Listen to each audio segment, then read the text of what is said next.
If I had one of these, though, I would be in trouble so quickly. I would have a lot of tickets. I've never had a car make me out of breath before. What is going on?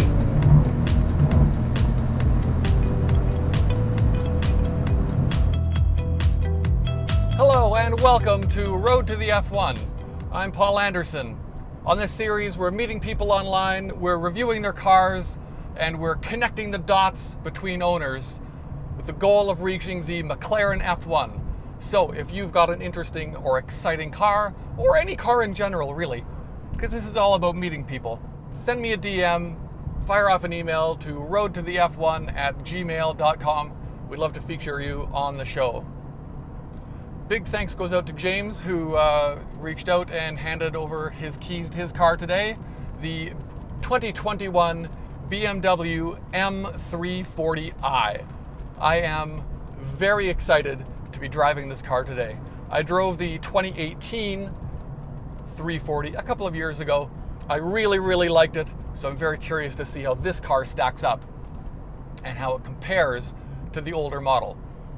Under the hood is BMW's 3-liter inline-six engine, putting out 383 horsepower and 369 pounds-feet of torque.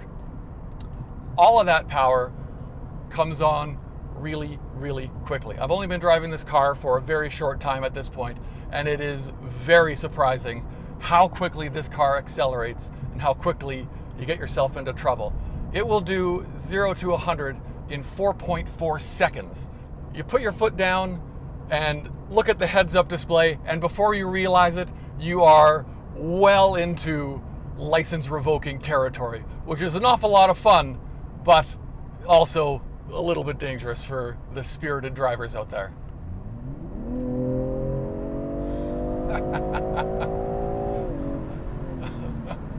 Oh man. All that power is put through an 8-speed automatic transmission. Really crisp, really quick shifts, and it will change its characteristics depending on the driving mode that you're in. The driving mode is controlled by these little buttons down here on the center console. The lowest of the low is Eco Pro. You put it in Eco Pro and literally the life gets sucked out of this car.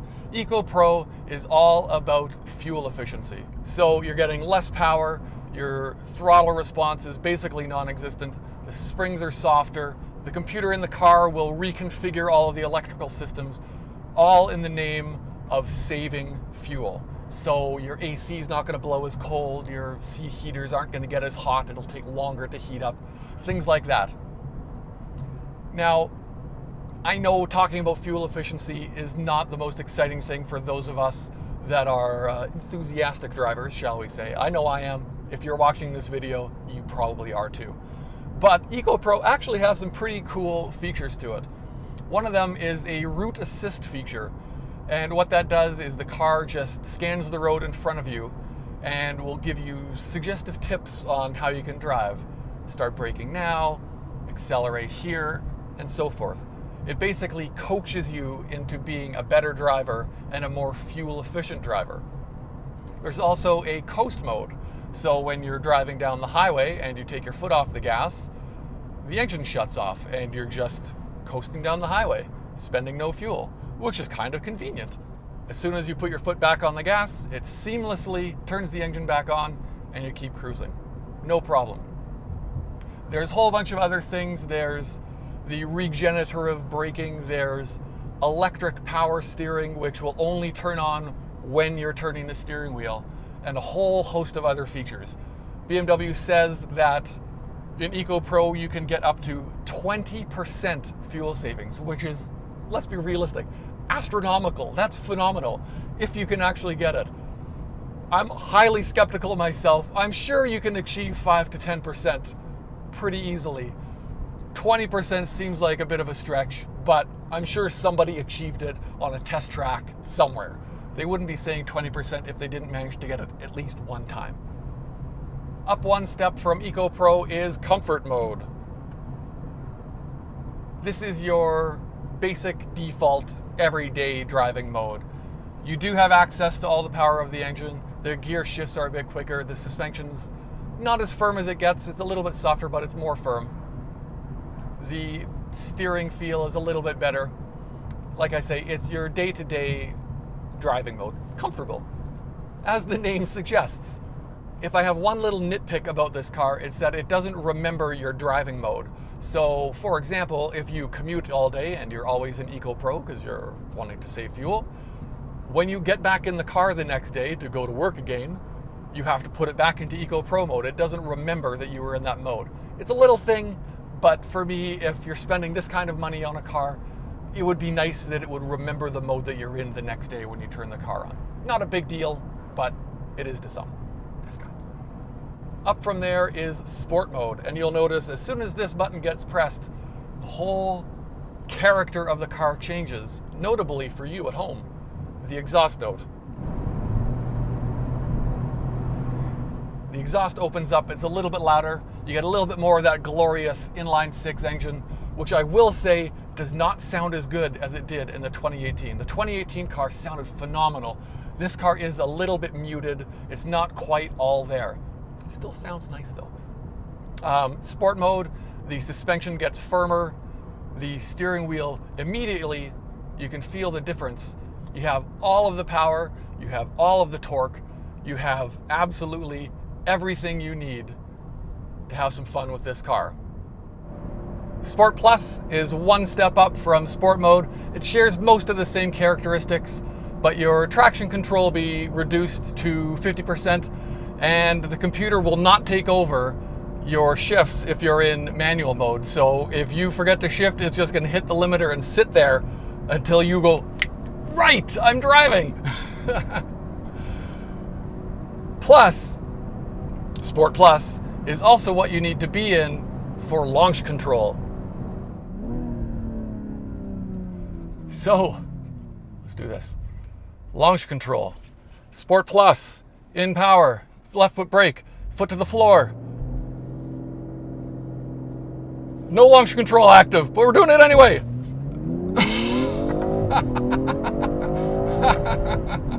Oh, 100. Oh my God. What an absolute blast to drive. Jeez.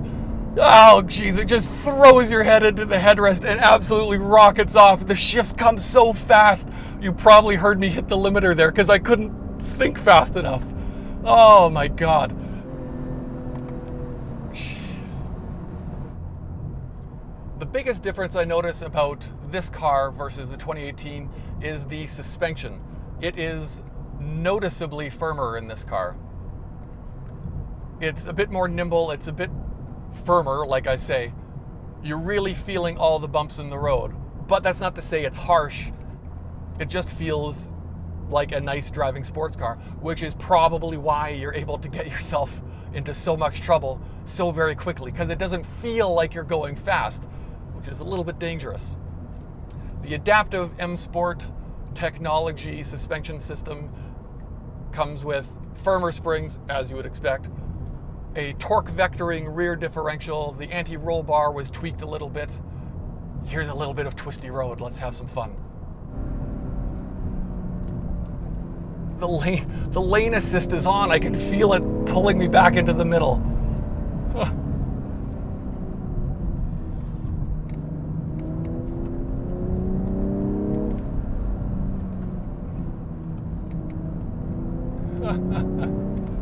It just pulls out of the corners. It just wants to keep going.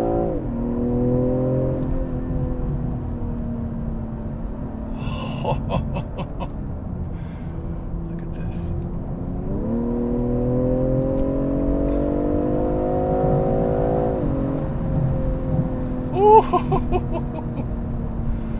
Oh, man. Hi. Welcome to my attic. Sorry to interrupt the show. I just wanted to take a brief moment to talk about video screens in cars and why I hate them so much. This scene is a perfect example of why. What's wrong with a button? I'm driving down a beautiful twisty highway, left and rights, having the time of my life when I suddenly realize that the lane assist is on. The previous version of the BMW M340i just had a button. It was right by your knee. You press the button, your lane assist is off. The new version has completely gotten rid of that. If I want to turn the lane assist off, I have to navigate through the screen, get into driving controls, navigate to the lane assist section, turn it off, all that. I don't have time for that. I'm driving. I just want to press a button and be done with it. Why does it have to be buried in a screen and have to go through 10 steps just to get to a point where I can turn something off? There's nothing wrong with a button. I get that screens are not going anywhere anytime soon, and they certainly have their applications, but not everything needs to be buried in there. Sometimes a button that you just reach over and go is all you need. Thanks for the rant. Back to the show. In the interior, the steering wheel feels quite nice in your hands. It's not like big and bulky like a lot of newer cars are. You don't need some giant man hands to get a nice grip on it. It just feels nice in your hands. The M Sport seats are very comfortable. I've been driving this for an hour or so, and it feels really nice. I'm not sore, I'm not tired. I could sit in here all day. Nice and supportive for going around corners. Good stuff. Real nice. It's a standard BMW interior, but it is nicely appointed. It looks luxurious. I do kind of miss the classic BMW speedometer. It's all digital now, so I do kind of miss it. I'm not personally a big fan of digital gauges. At least the old digital gauges looked like the analog ones. Ooh, GTR. Hello. I'd like to drive you. What was I saying? I'm distracted by a GTR. I've completely lost my train of thought. Oh, that's right. I was talking about the interior. The seats are comfortable. It's general BMW interior. It's very nice. Lots of room in the back seat. I feel like as a fully grown adult, I could sit back there and be relatively comfortable. Not super comfortable, but, you know, I wouldn't be dying, I don't think. From the outside, beautiful looking car. The 2021 M340 does not have the same massive beaver teeth that the M3 has, and independent thought alarm here, I actually like the look of the new M3s. I like that big grille. I wasn't so sure at first, but it's grown on me a lot, and I've seen some in person, and I actually really do like the look of it. I can understand why people don't like it, but hey man, sometimes change is okay. A nice, sharp, angular exterior, round in all the right ways, a little bit boxy. It looks sporty. It maintains the classic 3 Series profile, which is very nice. Massive 18-inch wheels with the low-profile Michelin tires. Humongous front brakes. It's really ridiculous. All in all, it's a good-looking car.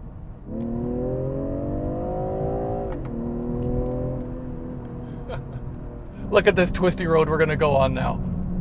Woo! It just goes around the corners fantastic. It hugs the road. It feels nimble. It makes a wonderful sound. Oh, I'm out of breath. I'm absolutely out of breath. And I'm in love once again with the BMW. The BMW 340i. M340i. On the scale of 1 to F1. 5? I don't know. 6? 12? I don't know. I can't think. Again, I'm giddy with excitement. Again, I'm in love again. Get yourself one of these cars. This is so fun to drive. We'll see you on the next show. I hit the red limiter again.